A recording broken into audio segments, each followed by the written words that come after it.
In this video, I'm going to walk you through how I made nursing school easier for myself and how you can too. So I've got 3 tips for you to help you make nursing school easier. Now the first one is to get a crock pot. Crock pot. You're probably like, Christina, in your previous video, the crock pot you had was silver. And you would be right, my friend, because I actually am the proud owner of 5 crock pots, all of various sizes. Highly recommended.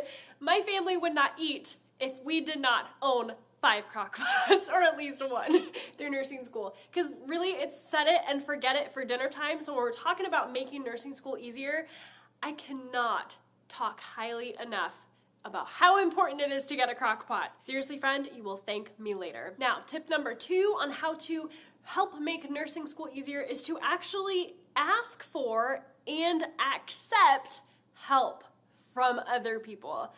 I know we really like to be independent and do it all ourselves and like, we got this, we got this, we got this. We are just superwoman and we can do everything for everybody at all times. But in nursing school, I mean, you've got so much on your plate that you really, really, really need to take a good hard look around and see what's fallen apart and where other people can help, because you have to start asking for and accepting help. I have a story about this that's super embarrassing.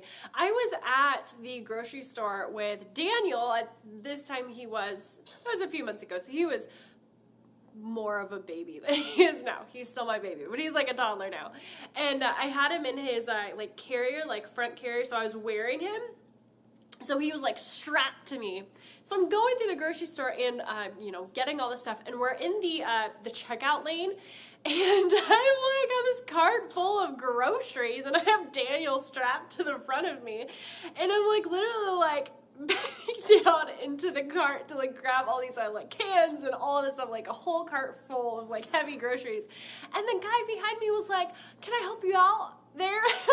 He starts helping me with the groceries, and I told him, I was like, "Oh no, it's okay, I got it." Like, Christina, come on, you have a child strapped to the front of you and a cart full of groceries, accept the man's help, goodness gracious.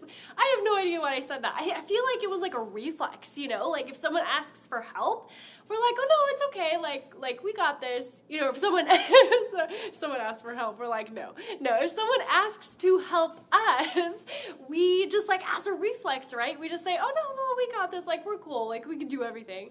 No, I mean, in nursing school, ask for help and especially accept help. So just kind of get in the habit of that. Practice it with your family, practice it with your friends.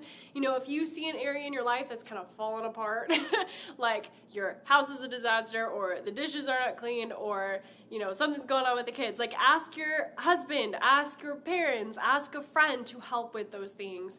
And that'll make your life a whole lot easier in nursing school, I promise.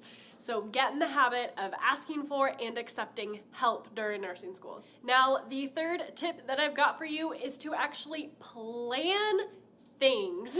Plan out. Just take 10 minutes to plan what you're gonna do before you do it. Now, this goes for a whole lot of things, what your day looks like before you even go to class, what your weekends look like with your family, so you know that everybody's on the same page. But I especially also want to point out, before you go to clinical, make sure that you just take a few minutes, step back 5, 10, 15 minutes to plan out what your clinical day is going to look like. Obviously, it's not going to work out exactly like you plan, but at least you can walk through in your mind the things that you need, the questions that you need to ask your patients in order to fulfill or complete all of your nursing school assignments. You've got a ton of paperwork to do on your patients from nursing school from your clinical site, so you've got this whole list of questions that you need to ask them. You need to make sure that you're going to ask them the right questions. So just take 10 minutes, 15 minutes before you go to clinical, or especially before you walk into your patient's room,